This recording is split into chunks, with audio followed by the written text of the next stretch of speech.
Hello, everyone. Welcome back to Twin Talks Ballet. My name is Kirsten, and today I'm very kindly joined by Sam Akins, who is a professional ballet dancer currently living in Melbourne, Australia. So welcome, Sam. I'm so glad that you're here. Hi, thank you for having me. So today we are having a discussion. Really, it's for me to ask you questions and just to listen to your experience Cool. about being a Black ballet dancer in Yeah. this obviously predominantly white industry.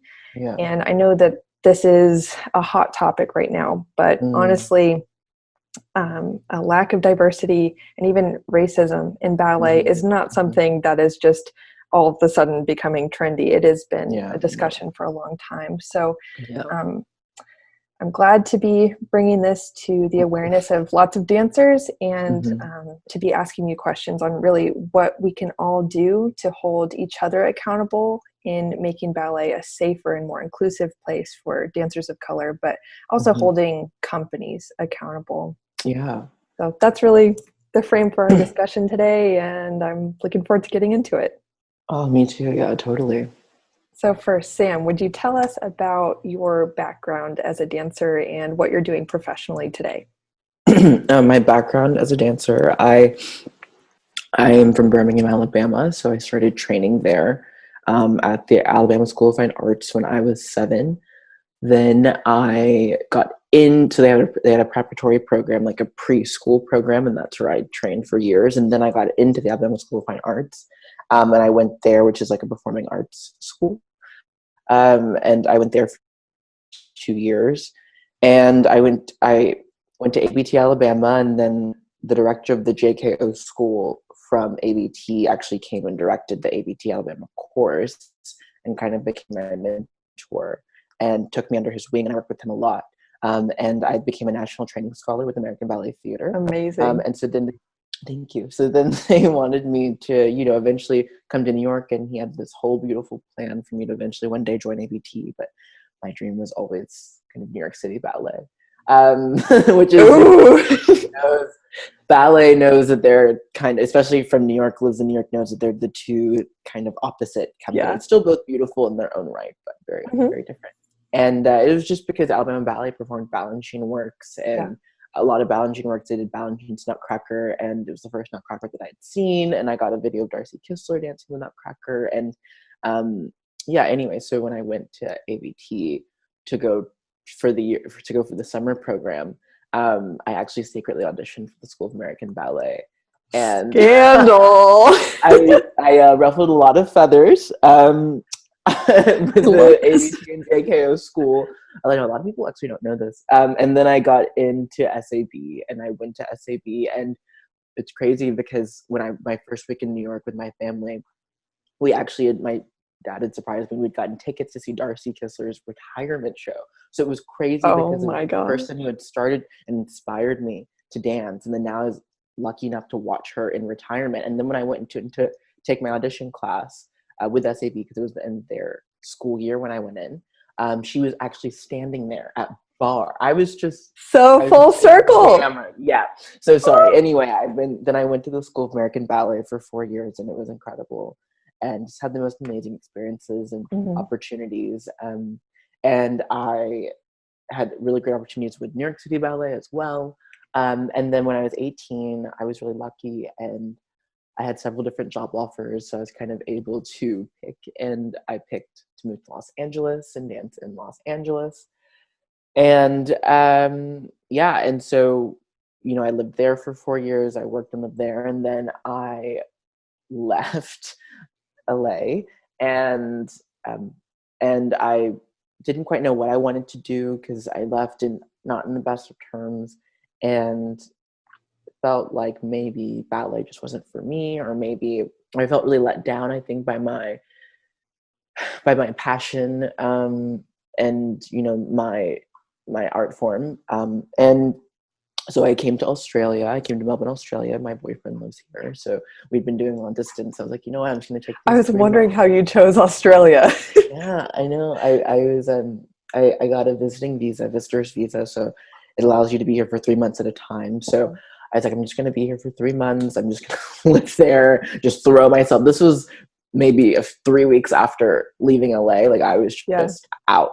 And and I just fell in love with Melbourne. It's such, I don't know if you've ever been, but it's so I beautiful haven't. here. Not yet. It's amazing. You'll have to come. It's amazing.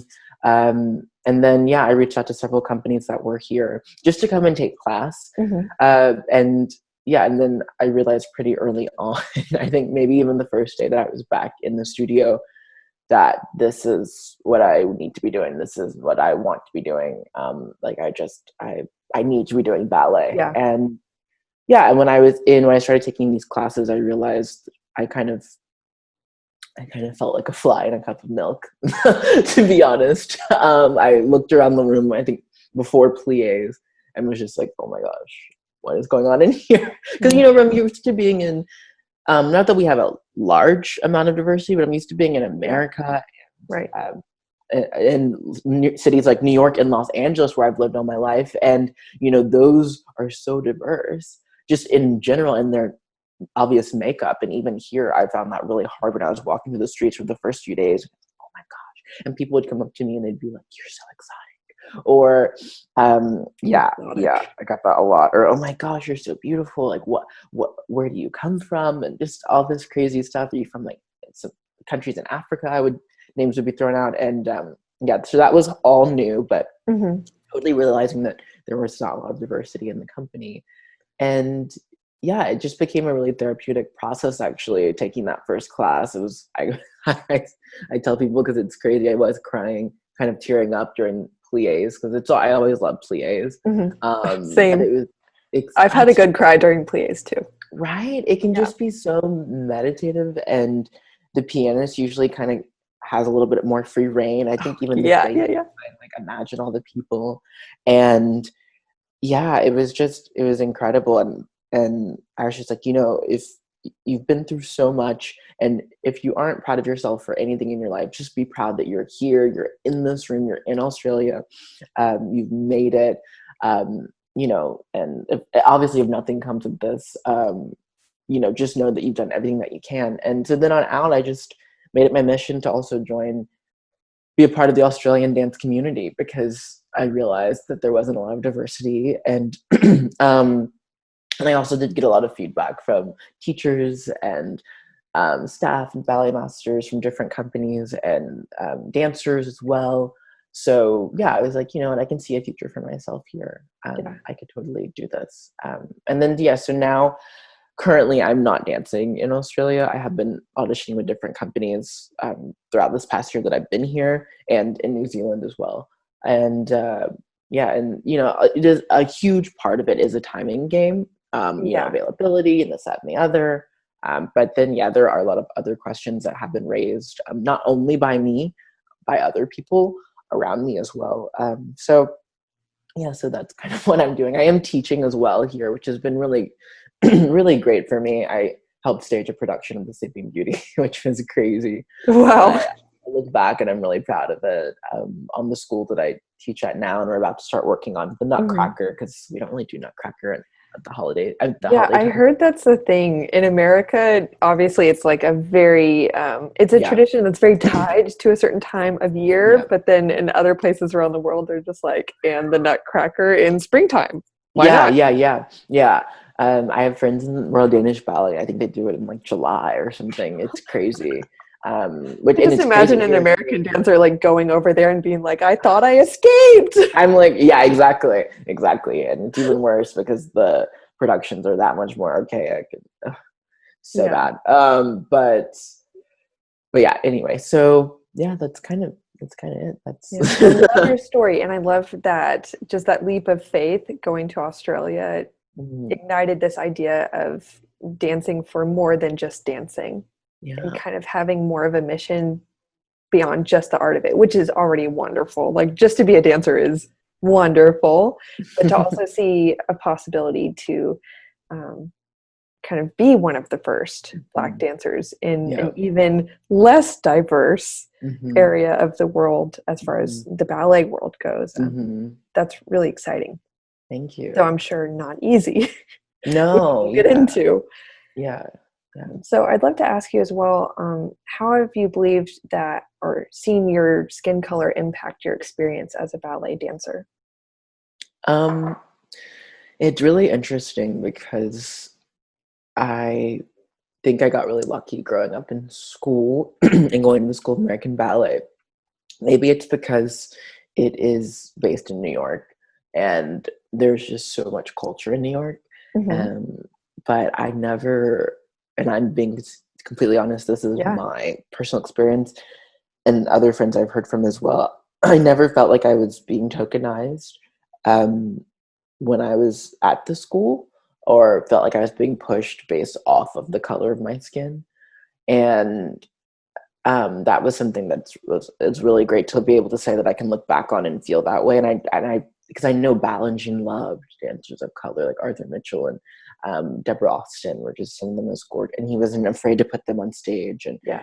um, so and I walking through the hallways even at the school, you can see like Craig Hall and Arthur and Albert Evans on the walls, and they're just openly celebrating these artists because that's just, they were just so talented, they just are that good, they need to be shared. So my experience is really great. I had some really good opportunities. I actually there's this bridge that opened at Lincoln Center, and I opened it with Mayor Bloomberg in What? like this stars and stripes costume. Yeah, it was really cool. So I don't even know why I'm talking about that, but it just popped up in my head. But I yeah, love just really, details like that, though. That's so really cool. cool. Yeah, but it and like literally had nothing to do with my skin color. And so anyway, but then it wasn't until I started dancing professionally in Los Angeles where things started to arise, and it became alarming to me. And I Hmm. realized, okay, this is probably a big issue. And because I know Misty Copeland, and I'd looked up to her anyway just because she is so gorgeous. Yeah. But even I just, and this may sound so sad to say, but yeah, I don't think until I was a professional, maybe because I was in such a great school that just, it didn't, like, my race didn't play a huge role, that I just didn't even maybe fully listen to what she was saying, listen to her message for a long time. It wasn't until I was at a show, I think my first year in LA or second year in LA, and I wasn't even doing a principal role. And I heard, and after there was a group of like fans or whatever, audience members, I should say, I don't have fans, but audience members that came out to the show after the show, and they said, "Oh my gosh, like it's just so great to see a person of color on stage, someone that looks like me, like on stage." And I said, "What? What are they talking about? Are you serious?" I'm like, "Huh?" And I was like, "I'm in the back." And they're like, "No, no, no." Like, but like still just to see you up there, like it was mind boggling. Mm. And then that was kind of when I realized, okay, I guess we really have a problem. Like these young kids, Yeah. they're already saying this. They're saying things, I think they might have been 10 years old, but they were so young and they were saying things like this. So yeah. And I think when I was in Los Angeles, I won't go into a lot of detail, but there were definitely a lot of microaggressions. The people that I were working for were not the best humans, I would say. Um, that there are two directors, and I got on with one of them really well, and that one would always kind of, in anything that they were staging, would push me and and had me learn the lead roles. And I could tell that that one wanted me to really succeed and saw Hmm. great potential. Whenever I would take class, I would I would get a ton of corrections. And then there was another one, and it just wasn't even, I mean, it was almost just looking in the opposite direction when I would walk in the hallway. I mean, it was that bad. Or when I would go across the floor just like this, and I'm, what have I done? And it came to the point, where it got so unhealthy my last year, because my dad's always instilled in me, I don't care what you do, but always give 110% Hmm. to that. So, my last year was, I made a whole community in LA. I had so many friends outside of LA. I met my boyfriend in LA. Um, I, I loved the company. I loved my friends. I was involved in the marketing. I was on the gala committee. I did so many, I was, I helped. I wanted to be a part of the growth of the company. So I just wanted to make sure that it was going to work. So I would work so hard. I would get to work early, and I would warm up and take care of myself. I'd take Pilates. I'd meet with a physio all the time. would take night classes during Nutcracker even. I remember this. I would take night classes. As a company dancer? Yes, that the directors would be teaching at the school just to show how passionate I was, how much I care, how I'm trying to work and push myself. And it still wasn't enough. And I think that last Nutcracker was really telling for me because roles that I had previously learned, I wasn't learning those. I was put into this role that's really, really, really offensive. It's fat suit.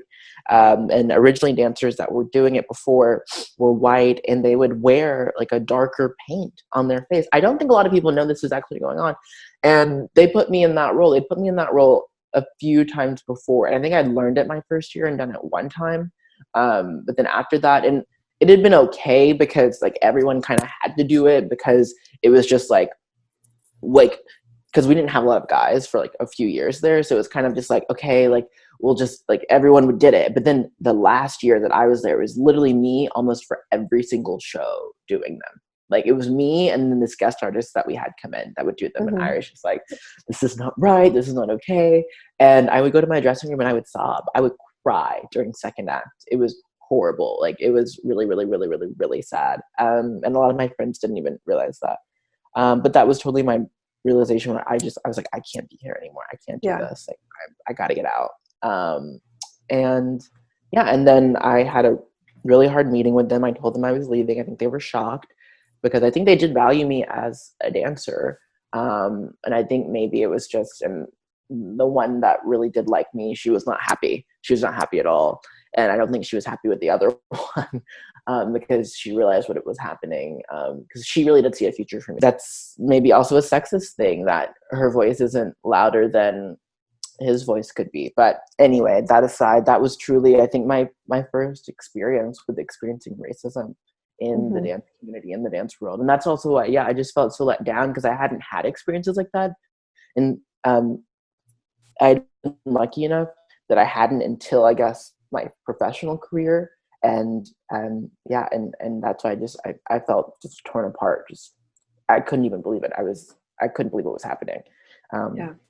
So that's been some of my experience. And then, coming to Australia, I wouldn't necessarily say that I've ever had anything as awful and horrific as what I experienced when I was in Los Angeles. But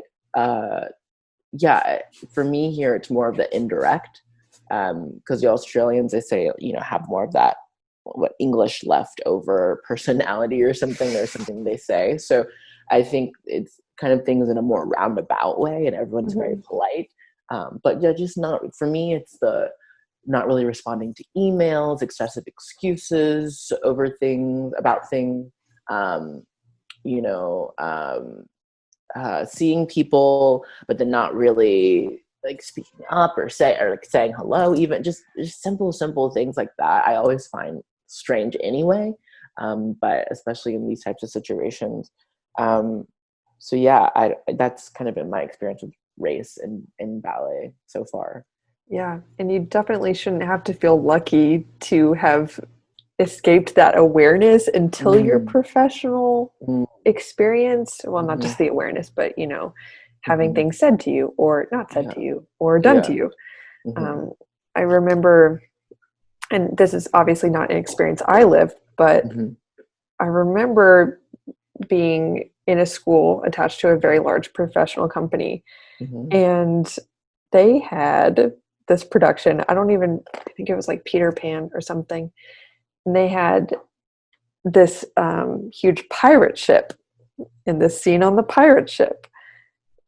And they literally had the audacity to cast someone in the role of a slave and have him thrown off the ship. And it was literally the only black man in that scene. No, that is so bad. Why would you even feel the need to choreograph that? That's what I'm saying. So, and then even having the 10-year-olds come up to you like, wow, it's so encouraging to see you up there. This shouldn't have to be unique for them. So I'm glad you're bringing awareness to this. Thank you. I'd like to also... go ahead. Oh, no, sorry about that.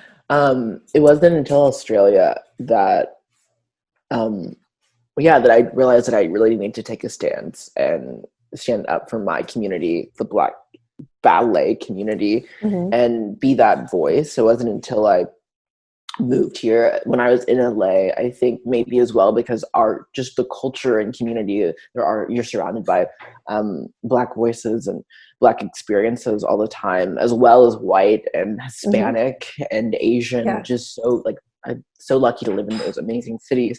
Yeah, maybe that's why I didn't feel as compelled when I was in Los Angeles to speak up more about issues that I had come through or been about. But yeah, when I started to see things here, I definitely realized, okay, I need to step up, like, because also the community itself just needs a voice. The Black community here, the Indigenous community, we need someone to be there for them. Yeah.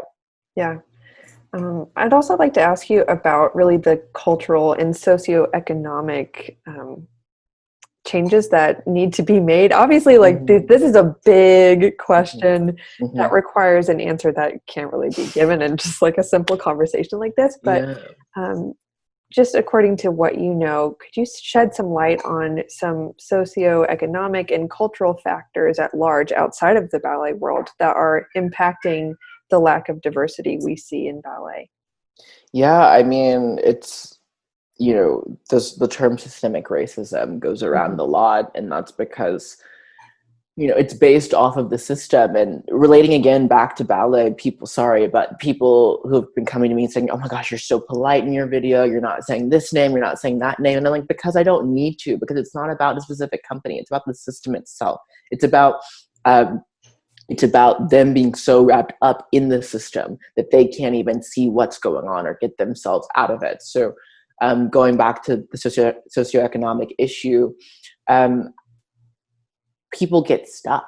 There are people who are incredible, who can go to incredible schools, have incredible scholarships, but when it comes down to it, and maybe they have this, even when let's say it even comes down to just the resumes, and they've both gone to Brown University, and one says John Smith Peter, and then another one says, Illumide something, you know what I mean? If people are looking at the names, they will probably pick John Smith Peter just because of his name. And that's the system. That's just how it's gone. And then let's say they do pick Illumide, and then he gets in the room and they're having a conversation then that's when, again, it becomes a system at play. Who are they really going to pick, and why are they going to pick that person? So yeah, I mean, sadly, a lot of people and because of that, then I think that Illumide character does get thrown around, and he's not able to, maybe possibly without having a big voice, possibly able to put himself in rooms where he can continue to propel forward in his career and allow himself a better opportunity for not only himself, but his future family. So I think that's why we see a lot more people of color in these lower socioeconomic spaces, because of the opportunities that they haven't been given or denied. And I think that plays a huge role in the ballet community, because it's up to us to go into these communities and do our work. We have to provide art for these young dancers, these not even young dancers, for their parents, for people, for anyone. The parents deserve a fun date night out. Yeah, they do. And, there are companies here who work really well to do their part in the diversity and equality sector, but it's not enough. There are First Nations dancers in a few companies here, but there are not enough. If your company is comprised of this huge number, you should at least have a fourth or something. And if you aren't getting those dancers, and I know people say, even in America, honestly, they're saying, well, they aren't training at the schools. I'm like, well, then we need to go and find them. I mean, there's no excuse. You can't just say, well, they aren't coming to take audition classes, or we just don't see them. I'm like, because then that's a problem. Then we need to fix that. And when I was at Alabama Ballet, we had an amazing program that was all sponsored by the ballet, paid for by the ballet. I went with the director to this city council meeting to ask for more funding for this specific program because I genuinely cared about it and wanted to go. But we were paying for it out of our own pockets, and we would go into these underserved areas in Birmingham. And once a week, we would teach kids how to dance in their school uniforms, and I would teach them ballet. And at the end of the year, we had a ballet performance for them. And, we got them tights, they had shoes, and we taught them, we worked in a dance throughout the year, and then they came and they performed it for their friends and family, and they loved it. The friends and family loved it.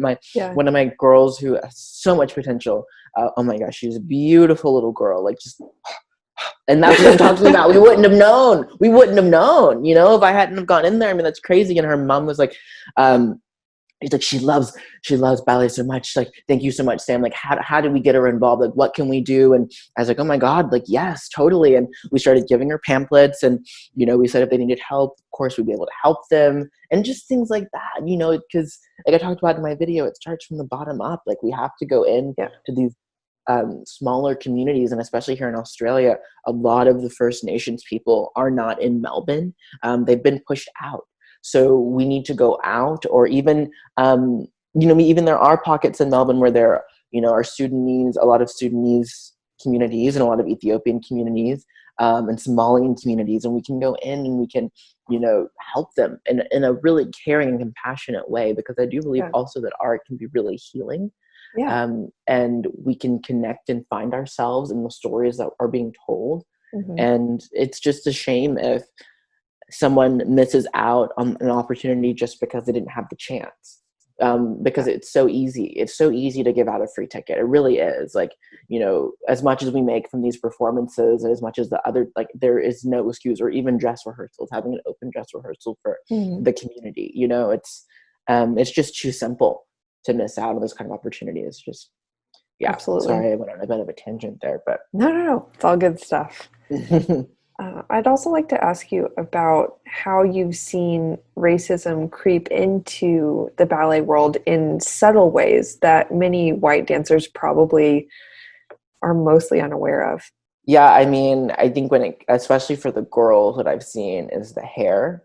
Mm-hmm. It can be a huge hurdle. So there was an issue because a girl actually in Birmingham, she had dreads, and I don't think the person who's at the time the director of the school, like this dance school, wasn't okay with the dreads being up in a bun and wanted a normal bun, and said it wasn't okay. I've also seen dancers, women who have just shaved heads and are classical ballet dancers, and it's not okay. And or even a girl sent me a message, and she was telling me how people in her, because she had beautiful, like, long curly hair, and her co-dancers were saying that, they were asking her, well, why is your hair so greasy?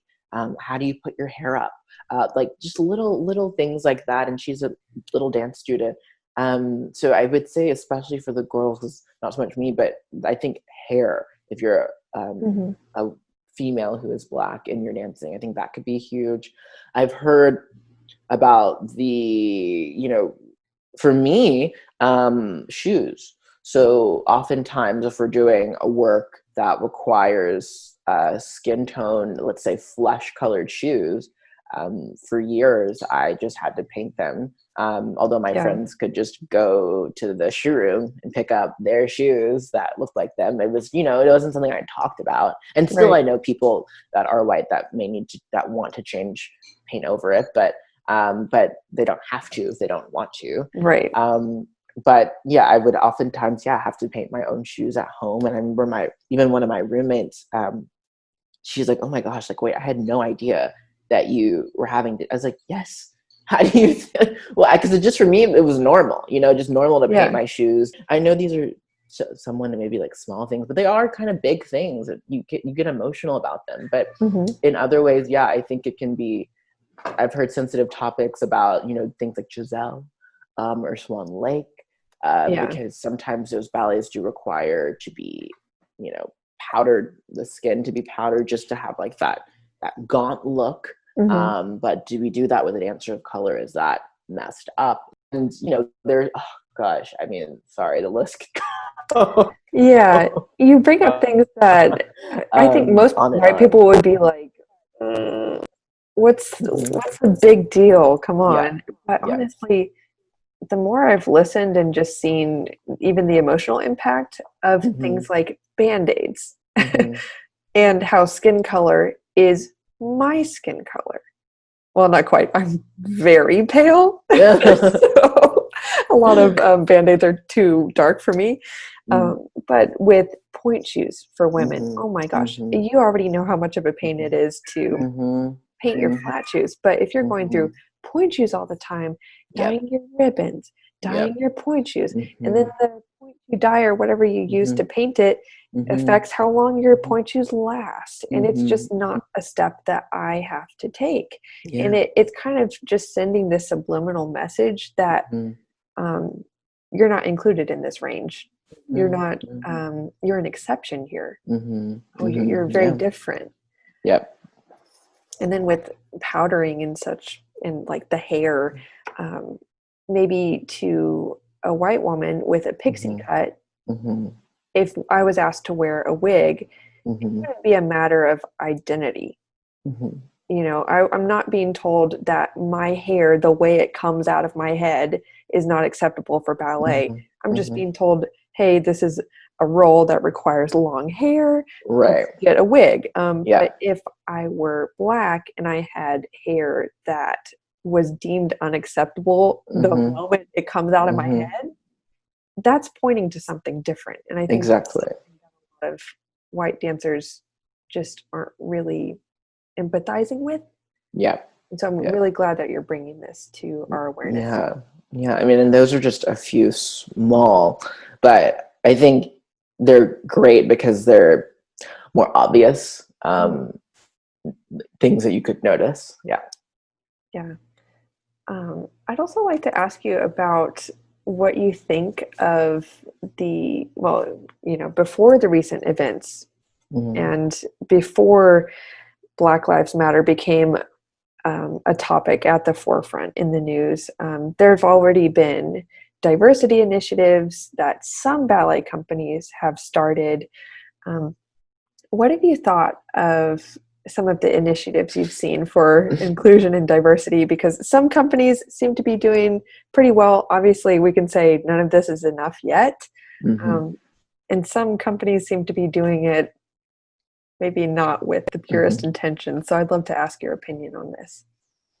Yeah, I was in a beautiful conference the other day. I was asked to be in, and I woke up at 4:30 a.m., but I happily Wow. did so, um, just because I'm in Australia. But I think for everyone in America and other parts of the world, it was a bit better. But it was including, 50, if not more, coming in and out of the Zoom call. There probably were more than 50 Black dancers from all over the world, from great companies as well, and smaller companies and European companies, and just hearing their stories. Yeah, because it has been a huge topic of discussion, the inclusion in dance and how ballet companies are pushing, and it's tricky. It's actually interesting. I was in Los Angeles. They really didn't even push that.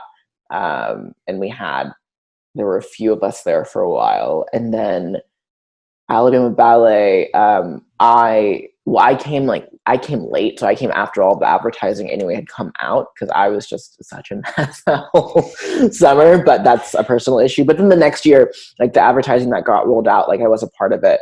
But not because of the color of my skin, but because like I was, considered like a soloist or principal with the company. And they just wanted to have me. I was on one of them. But yeah, what I've heard from that conference, there were a lot of people who were saying, they're being pushed and promoted on these on marketing brochures and online, but then they aren't really seeing the results. So let's say, this is just an example, no one actually Mhm. said this, but let's say someone's being pushed as Aurora, Mhm. a photo of them in the Aurora costume, how companies get with the whole beautiful advertisement and all of the work, and then they aren't even set to be cast in the role, like even an understudy for the role. Like there were stories kind of like that, very similar to I've that. heard of So that many times. Yeah, I'm sure you have. So just things like that, and then it's even more embarrassing for that dancer in particular. There are people now who are coming who are of color who are like, okay, this is going to be amazing. There's going to be this black aurora on stage, and then they come and they see you, and you're like in the back, still nymph number 3, which is nothing against the court of ballet. Love the court of ballet, but you know what I mean. False They're gonna advertising, though. someone as being a principal. They need to be that principal. You don't need to be having them dance behind the principal. So just a lot of things like that. I think companies, they have to do better. If you're gonna put somebody on that poster, you need to not put them there because of the color of their skin and because it'll on face and surface value, it will make you seem like you're more inclusive. You need to do it because you actually think that they deserve to be doing that role. You actually think that they're talented. Because I just always want my dancing to shine. And I've always said, I want to be an amazing dancer. I don't want people to be like Sam Akins, the black ballet dancer, that amazing black dancer last night. I wanted to be Samuel Akins, that gorgeous principal dancer one day, or that superstar because of my dancing, because of who I am. And these companies need to realize that it is so important to just believe in our technique and push the technique. You can't be afraid to push the dancer as well. Like, I feel like that's also a problem as well, just not pushing the dancer. Or someone's like, oh, I can't hire them, they're not good enough. Like, well, our job is to improve. Our job, we're working every single day to continue to get better and better and better. Even when you work in a certain role, you see the progression over those few weeks before you do the role, and it's like, that's the whole point of being an artist, and it's an art form. It's making from scratch. We're making something into a beautiful star. Right. So believe in the progression. That's been one of my main issues with a lot of these companies, is just the false advertising. Which sounds like exploitation, honestly. Because if you're going to use the dancer for your company's optics, but not actually for the work, then you're using the dancer. You're not actually giving an equal opportunity to the dancer that served you and your name. That's horrible. That's messed up. It is. Yeah. Oh. I know. That needs to go. Right. Yeah, I have so many thoughts on that. Yeah. So last 2 questions, or I think 3. Let's do 3. Let's try. So first, what do you think that dancers can start to do to make the ballet world a more inclusive and honestly safe space for dancers of color? Yeah, and do you mean non POC dancers, BIPOC dancers, or just all dancers in general? So, you tell me which phrase should I use? Because the terminology is changing, and I'm definitely learning as it changes. Black, Indigenous, person of color. I know. I actually just realized that the other day as well. It's the same as LGBTQIA. It's always changing. Plus, it's so beautiful because we're including more and more people. But yeah, we have to keep up with the times. Yeah, I mean, I think that's what that conference was really about as well. And if I'm being completely honest, I was really upset because I didn't understand, in this conference that I was in at 4:30 in the morning. I was so happy to wake up, but I didn't quite understand why we had to be the ones to speak up. Why are these people in these higher positions? Why are they not taking accountability? I mean, I'm so proud of all of us for taking our time to do this, but it's also so messed up because this should have been done ages ago. This should already be ingrained. Why is it not ingrained? And what's the problem? What's the holdup? So I think what we can do as dancers, truly, and I've been doing this for years, just really connecting with our board members and knowing who's on your board and what's their mission. Why are they on the board? Are you on the board to support ballet? Are you on the board to support dancers? Some are there strictly to only support productions, to support the shoe costs. I don't know what it is, facilities. But know your board members and know who they are, what their motives are. And, I'm sure they would also like to know where their funds are being allocated, which is important. And I think, honestly, not being afraid to speak up when you see problems of injustice, issues of injustice, just because someone has to. And a lot of these directors are older, and our generation is so outspoken and has so much to say, and we are just incredible, I think.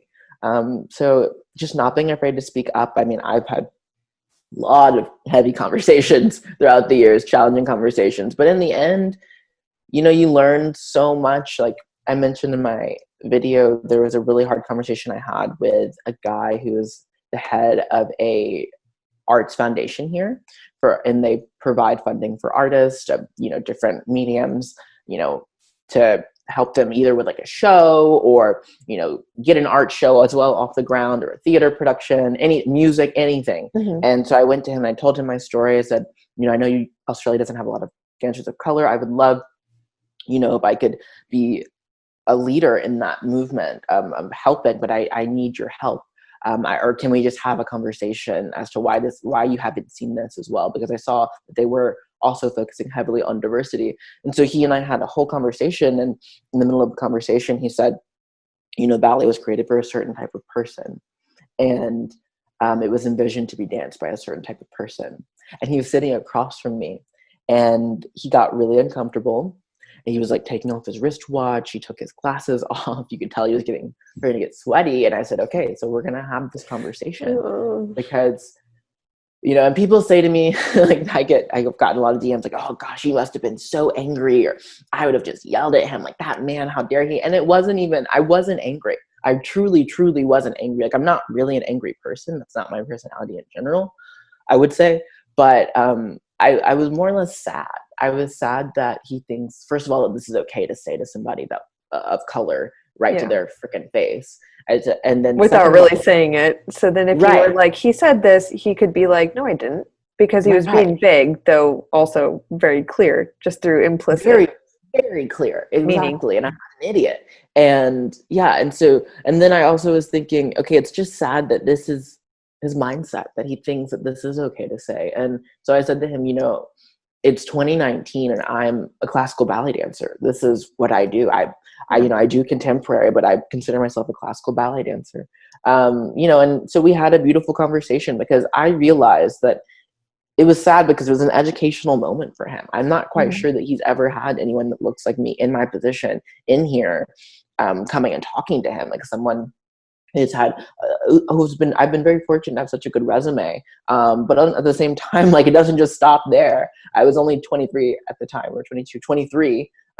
So, you know, I'm still dancing, and yeah, I said to myself, he can either leave the room thinking the same way that he did coming in, or he can leave the room with a new aspect, with a new outlook on how this whole career works and who really can be a part of the career. And that's exactly how he left the room. He left the room enlightened, and it was a beautiful meeting. He left and he said, I want to do whatever I can to help you. We are going to create, you know, a group of people that, you know, are going to support you, and we can present this as like a package to different ballet companies around Australia as us presenting you, or you going to them and already having your salary paid for. He's like, I'm so happy to do that. And he was absolutely incredible. He like helped write an email, and he talked with connections that he had in other companies. Just really great.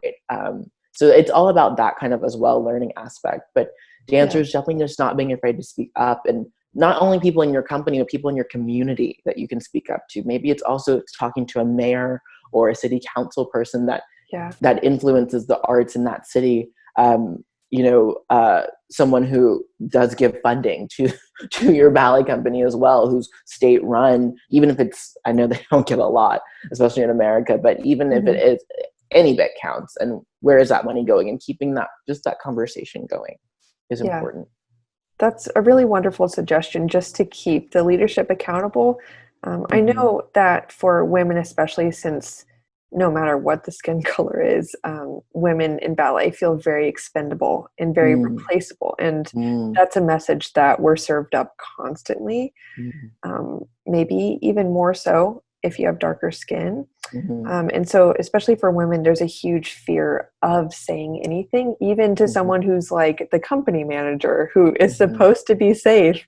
But then if they end up saying something to the director about race and there's only Yep. one Black person in the Yep. company or brown person, Yep. then that dancers might be so fearful, like, well, they're going to Mm-hmm. know I said something. What if they just fire me because they don't want to deal with Mm-hmm. anything? Mm-hmm. So that's where I'm really glad that you suggested the possibility of talking to the board or, city council, your mayor, even different sponsors of the ballet. You Mm-hmm. can get advocates. And it Mm-hmm. sounds like you had a really productive conversation because you Mm-hmm. were willing to engage with someone, Yep. and to be open and Mm-hmm. patient yourself, which I imagine is difficult sometimes.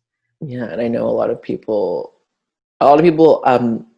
brown people and people of color don't want to do that. I mean, I get Mhm. that. They're Yeah, probably so exhausted of educating because people yeah, have had different experiences from me. Totally, they've been dealing with this their whole life. They grow up in different situations. Like we said, their socioeconomic background is probably very different from mine as well. And, and that's okay. We all still have our own story. But so if you choose not to educate someone, it really isn't even up to us. Like, it's not up to us. It's not our job. But I take the time still, this past week, but yeah, and I will continue. That will also be part of my mission, to continue to take the time and be patient, because this is a learning experience for so many people. Even parents of my students, since my video, have messaged me privately, or yeah. one mom actually was so lovely and she commented publicly and she said, I'm ashamed that this is the first time I've even looked at this issue or thought about this issue.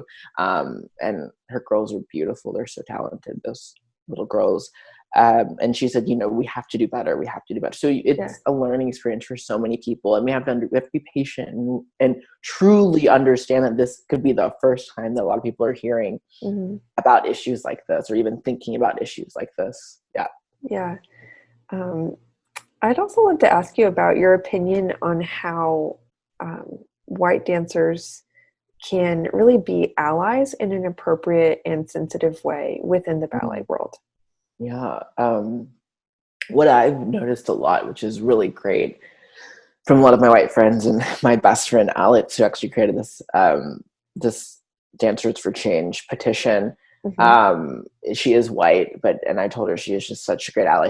She's been there every single day for Lord, the past 7 years of my career.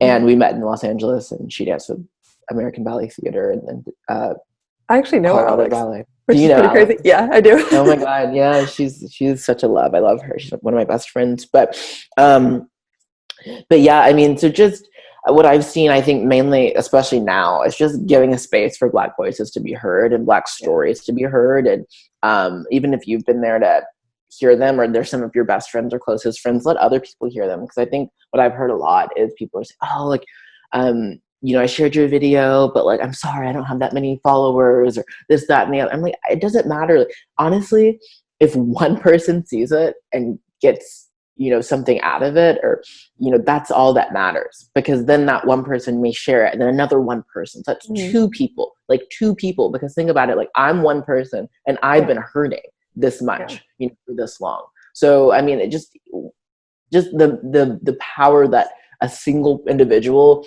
with impact, with something that could impact a single individual could have, is just so significant. And so I think just really sharing these stories that you're hearing recently, and and educating yourself, not only in issues that the Black community does experience, but also in ballet, and open your eyes and maybe go back to situations that you also felt uncomfortable by, because I'm hearing stories as well. I'm getting DMs from people who are not Black and are telling me, oh my gosh, like, especially Australia, the Asian students at my school, this happens to them. It's happening to so many people. Like, what was it? It was dark-skinned Japanese girls were having to, paint their skin white. And just going back and looking over these experiences and analyzing, okay, this is not okay, and then moving forward. And I think also speaking up. But yeah, I think really great allyship comes in not only being a friend and supporting your friends who are of color, or dancers who are of color, but just educating yourself as well. Right. And then moving forward, just being aware of little microaggressions and things that you hear that you know aren't okay, and not being afraid, honestly, to step up, because sometimes maybe, sadly, the leader, the person who's in leadership, won't want to listen to a Black voice. They may want to hear your voice more. So you need to understand that and know that, and not be afraid to say, this is not okay. I'm not going to sit here. I'm not going to work in this environment and have you treat so-and-so that way. Or like, that was unacceptable for you to say. Because a lot of these leaders don't even know. They think, oh, this doesn't concern them. This isn't about them. Or, international people, I've heard them say, this is an American problem. It's not our problem. It's a worldwide problem. It's a global problem. Yeah. I love that you suggested that we could speak for our friends, especially in the ballet world, because like I mentioned, especially for women, it's so scary to say anything or to even say, no, I'm not going to do this run again because I might hurt myself. Like any sort of objection to what the leadership are asking you to do, especially women we're just kind of expected to put our hands behind our back and be like, yes, sir. Okay, sure. And so even the idea that you brought up of maybe I was envisioning going to the company rep or going to the office if you're at a ballet school and talking to one of the administrators for a friend and saying, don't say their name maybe to protect them, but to say, hey, I witnessed this. And I want to talk about that because it's not okay. I saw it affect them in this way. That might be a way to speak up for your friends in a way that also keeps them safe. Yeah. And even if that Black voice has said something, you also going and showing your support matters just that much more. I mean, the more people that raise attention to a specific issue, I think it just starts to raise more alarm and more awareness about it. Absolutely. Well, before we go, I'd love to give you a little time to talk about this petition that Alex made, because we'd love for dancers watching to sign it. Oh my gosh, yes, dancers, anyone who's watching. My friend Alex made this gorgeous petition, just highlighting all of the struggles that we're still having in the ballet world, and pushing for change.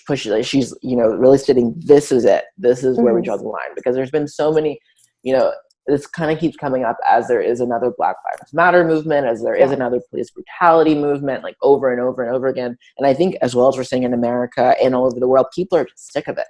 Like, people are still protesting in the streets for a reason. So like, this needs to end now. So it's the same that she's kind of put in place for the ballet community. Like, this needs to end now, and we need to do something about it. And what are we going to do? And so, would not only send the petition, but read her message, because she writes so beautifully. But she has also this list of demands. I don't have them off the top of my head. I can look them up. But she has a list of demands that she wants each of the companies who will also sign to state. And one of them is to state your stance and state it clearly, and then follow through with that. Whatever you are saying, show action, show support. That's what the petition's about, and she is going to deliver it to companies. If you are, she's working now to gather a list of company emails. So whether it's a company manager or the director email, probably better to have a PR email. But if you are in a specific company and you know that this is a problem, or if it's for anyone who's in any company, let's just be frank. But the more companies, the better. And you're watching this and you like to send your email, either send it to Alex, or you can send it to me. You can message me on Instagram and I'll pass it along to her, because I'm helping her with that list a little bit. But it's just so we can have as many emails on this list to send to companies and get as many companies involved. Because obviously the dream would be to have every single ballet company sign this petition and be in agreement that this needs to end, that equality is for everyone, that, obviously equality, equal, and inclusion. And that's kind of what the petition's about. Wonderful. Obviously, I'll have it linked down below in addition to your Instagram handle. So dancers can also watch that wonderful video you made that actually helped me to find you. Just talking about your experience as a Black dancer in Australia. So all that's linked. That's the very YouTuber thing. It's all linked down below, you guys, in the description. I watch a lot of YouTube, actually. YouTube. It's my Same. favorite. It's my TV. That's. Same. Yeah, it's I finally got YouTube Premium. I'm like, what? Oh Where have yeah, I is that been? the one where you don't have commercials and stuff? It's life changing. So worth the money. Lucky you! I need to take a dive into it because I'm always sitting there like 15 seconds. Okay, then I Yeah. totally. Well, Sam, thank you so much for joining me in this conversation, for sharing your story, for speaking up, and for being yourself. Thank you so much. Really appreciate you. Internet I hope we can hugs. meet soon. Yeah. Yes. One day I'll come to Australia. That would Please. be Oh my gosh. That's please. a dream. Stay with me. Yes, let's do it. All right. Bye. Well, I will let you go. Bye. Bye.